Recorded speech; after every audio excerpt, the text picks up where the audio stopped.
Internal Revenue Service IRS tax news. IRS families now receiving August child tax credit payments. Still time for low-income families to sign up. IR 2021-169, August 13, 2021, Washington. The Internal Revenue Service and the Treasury Department announced today that millions of American families are now receiving their Advanced Child Tax Credit, the CTC payment, for the month of August as direct deposits begin posting in bank accounts and checks arrive in mailboxes. The second batch of advanced monthly payments worth about $15 billion are reaching about 36 million families today across the country. The majority will be issued by direct deposit. Under the American Rescue Plan, most eligible families received the first payment on July 15th, and payments will continue each month for the rest of 2021. For these families, each payment is up to $300 per month for each child under age 6 and up to $250 per month for each child ages 6 through 17. Besides the July 15th and August 13th payments, payment dates are September 15th, October 15th, November 15th, and December 15th. Here are further details on these payments. Families will see the direct deposit payments in their accounts starting today, August 13th.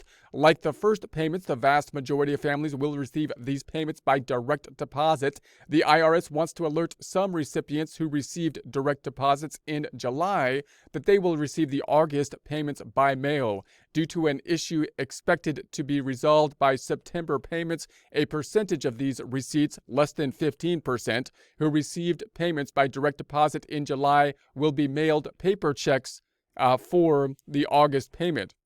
For those affected, no additional action is needed for September payments to be issued by direct deposit. So for whatever reason they have that issue, they're saying it's less than 15%. So if you have the direct deposit set up and you're in that 15%, it looks like you may still get a check in the mail.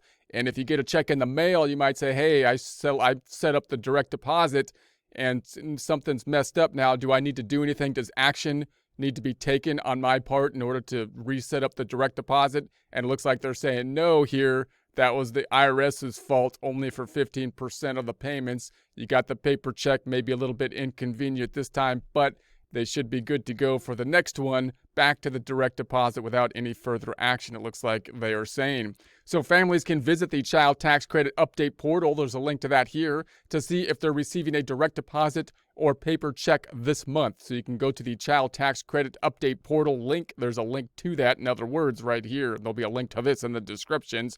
For those receiving payments by paper check, be sure to allow extra time for delivery by mail through the end of August. Those wishing to receive future payments by direct deposits can make this change using the Child Tax Credit Update portal. So in other words, if you get a paper check and it wasn't one of the 15% errors because you had the direct deposit set up, but they just gave you a paper check because of some kind of issue on their side of the thing, then you shouldn't need to do anything. But if you're set up to get paper checks and you don't want paper checks anymore and you would like to switch to the direct deposit, then you can go to the portal, and there's a link to that here. There's a URL to it here. It's available only on irs.gov. To access the portal or to get a new step-by-step guide for using it, visit irs.gov/Child Tax Credit 2021. There's a link to that here. A change made by 11:59 p.m. Eastern Time on August 30th will apply starting with the September payment. So payments went to eligible families who filed a 2019 or 2020 income tax return. So remember the whole details on this. I won't go into it in detail again because we've heard it a few times at this point. But it is a prepayment, and therefore it's tied to the 2021 tax return. In order to calculate the prepayment, they need to base it on what they have already, which would be the 2020 tax return, if not the 2019 tax return generally. So returns processed by August 2nd are reflected in these payments. This includes people who don't typically file a return, but during 2020 successfully registered for economic impact payments using the IRS non-filer tool on irs.gov, or in 2021 successfully used the non-filer sign-up tool for advanced CTC child tax credit, also available only on irs.gov. So in other words, if you didn't file the tax return, for 2019 or 2020 because you don't need to, but you use this non-filer tool either in the last year when they were trying to send out the economic impact payments or in the current years, which is specifically designed to give the minimum information needed, in essence, to give out basically the recovery rebate credits or stimulus checks and this payment here. So you may be able to use that source. But remember, if you're eligible for these credits in the child tax credit, you may want to actually file a tax return because it's free, possibly. You might have access to the software if you're talking about 2020. And you might be eligible for other benefits such as the earned income tax credit, although it might take a little bit more time and you got to give the IRS a little bit more information to do that, you would think. So in any case, payments are automatic aside from filing a tax return, including a simplified return from the non-filer sign-up tool. Families don't have to do anything if they are eligible to receive monthly payments. The non-filer sign-up tool is available until October 15th, 2021. Families who did not get a July payment are getting their first monthly payment in August will still receive their total advance payments for the year. This means that the total payment will be spread over 5 months rather than 6 months, making each monthly payment larger. So in other words, if they didn't have the information, for example, to process the payments, because what they're basically doing is they upped the credit for 2021 and then they made more of it refundable so it would be easier to calculate. Then they cut it in half, dividing it by 2, and then they divided it by 6 and then allocated it out to 6 payments over the 2021 as prepayments. That's generally kind of how they got to the prepayments.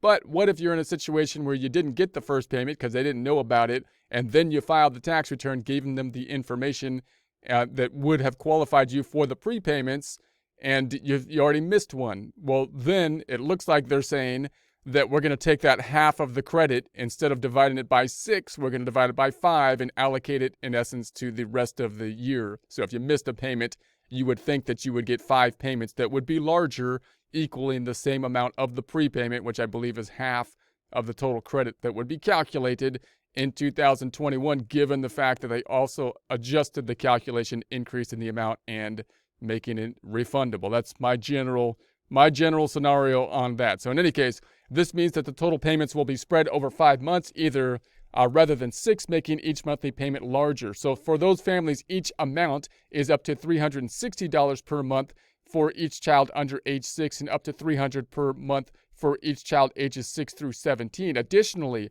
the IRS is correcting an issue regarding the advanced CTC, child tax credit payments for families where the parents have an individual taxpayer identification number, an ITIN, and the qualifying children have a Social Security number. Such families who did not receive a July payment are receiving monthly payments in August, which also includes a portion of the July payment.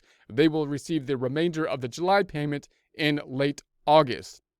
Then we have low-income families can still sign up.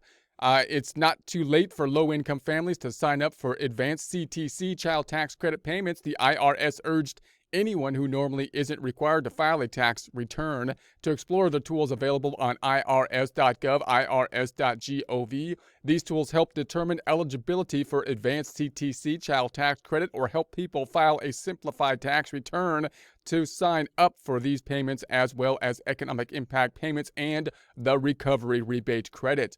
People can get these benefits even if they don't work and even if they receive no income. The IRS continues to raise awareness of the expanded child tax credit. The IRS encourages partners and community groups to share information and use available online tools and toolkits. There's a link to those online tools and toolkits here to help non-filers, low-income families, and others underserved groups sign up to receive the advanced child tax credit as well as economic impact payments. People can check their eligibility for the advanced payments by using the new Advanced Child Tax Credit Eligibility Assistant. There's a link to that Advanced Child Tax Credit Eligibility Assistant here. Families can stop payments anytime. So if you want to stop the payments, if you're saying, hey, stop giving me money, just stop the payments, you might want to stop the payments actually sometimes, and that might be in the event that you think they based the payment on prior tax returns, which they must have done 2020 or 2019, and for whatever reason, you don't think you actually qualify for it when you file the tax return in 2021, possibly one scenario being that you had someone as a dependent on 2020 tax return, last year tax return, perhaps, that you know that's going to be a dependent in 2021, possibly due to a joint custody situation or something like that. Therefore, the IRS would most likely be calculating payments to you that you wouldn't actually be eligible for, and may then have to repay if you got paid these credits and you're not going to be eligible for them in the next year. Or if you just like to take the credit and do the calculation at the end of the year, possibly because you just think it's easier, or maybe you're moving around and you don't want them sending the checks out and you don't have the direct deposit or something like that. So there could be, we can imagine circumstances where you'd want to stop the payment. And if you did, this is what you do. So families can stop payments anytime, even after payments begin. They do that by using the unenroll feature in the Child Tax Credit Update portal. Eligible families who make this choice will still receive the rest of the child tax credit as a lump sum when they file their 2021 federal income tax return next year. So that means you go back to the old normal standard. You just file the tax return in 2021, you'd get the credit, you calculate the credit, and it'll have an impact on your taxes, most likely increasing the refund or reducing the amount you owe at that point in time. Although, remember, they changed the credit itself, so the credit's going to be larger in that case. So if you take the prepayments, then of course you have to calculate the credits, then you have to reduce the credits by the prepayments that you got, and then you only get the net amount at that point, which I think is half of what the currently updated credit would be. Whereas if you don't get the prepayments, you would expect that you would calculate the credit and then you'd get the entire thing because you didn't get any prepayments at that point in time, that entire thing being larger than it was in the prior year due to the changes they made in the code. Okay, so to stop all payments starting in September and the rest of 2021, they must unenroll by 11:59 p.m. Eastern Time on August 30th, 2021. For married couples, each spouse must unenroll separately. Each choose to unenroll, they will receive a monthly payments. If only one spouse unenrolls, they will still receive monthly payments, but they will be half the normal amount. The unenroll feature can also be helpful to any family that no longer qualifies for the CTC, the child tax credit, or believes they will not qualify when they file their 2021 return. It's kind of funny because, again, if you think you're not going to qualify, for example, you think that they have a child on your tax return in 2020 as a dependent, that's not going to be there in 2021, which is the actual calculation of the credit. Therefore, you would think, you wouldn't qualify for it, although the IRS would still calculate thinking that you would because they based it on the prior year. Now, again, normally you would want to say, I'm going to opt out in that case because I don't want the prepayments, because you would expect then when I calculate the taxes on the tax return, I'm going to have to pay back the prepayment, because what you would expect to happen when you calculate the tax return is that you calculate the credit, subtract out the prepayments, and the net of that is what you would still get. Under normal circumstances, I believe you would still get half of it. It would still be substantial. But if you don't have any credit to calculate because you no longer have the dependent in 2021 that you had in 2020, and you got these prepayments as if you did, you would think you'd have to pay back the prepayments. And currently, the law basically indicates that would be the case. You'd have to pay it back. And I believe that is what you should basically go on at this point in time. But again, I would not be at all surprised if the IRS said, hey, if you had a dependent last year and then you got the credit, and then this year you no longer have the dependent, but you already got the prepayment, we won't make you pay it back in that case. Because they kind of did that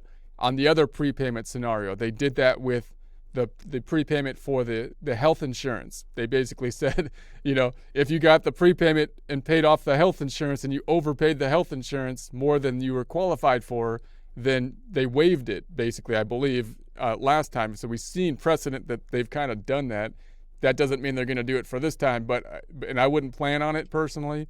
But again, I wouldn't be surprised. I wouldn't be surprised if you qualified if they just said, hey, if we gave you the payment and you don't qualify for the credit, whatever, we're not going to make you repay it. Again, don't count on that, but you can't really plan for that, but maybe. But in any case, I wouldn't be surprised if that happened. In any case, this could happen. For example, someone else, such as an ex-spouse or another family member, qualified to claim the child or children in 2021. So this is a situation that could quite possibly happen when the child is changing custody, if you got a split kind of situation where the child might be a dependent on one tax return in one year and on another in another. So links to these tools, a step-by-step guide to using the non-filer sign-up tool, answers to frequently asked questions, and other helpful resources are available on the tax agency's Special Advanced CTC Child Tax Credit 2021 page. It's at irs.gov/Child Tax Credit 2021. There's a link to that here, and there'll be a link to this in the description.